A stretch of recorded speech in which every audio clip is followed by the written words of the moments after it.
Ating mga F1 mga kabakyard, F1 natin sa White Kilsu, Bibo Enriquez. Ayan siya. Ang tatay nito bulik na anak sa red natin na dome sweater. Ayan siya. Ito yung unang anak sa biboy natin, puro babae. Ayan, F1 to mga kabakyard. Yung sinong may gusto, pag-usapan natin ito. Maganda ito gamitin sa materialis kasi F1 ito.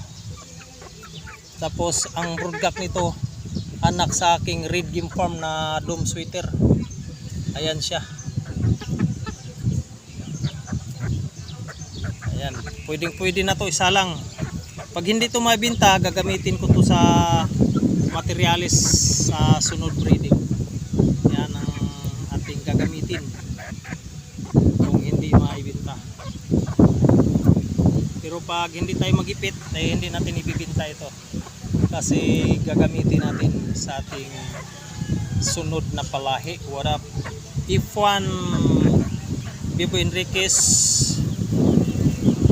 Ang tatay nito red dome, anak sa red game farm natin.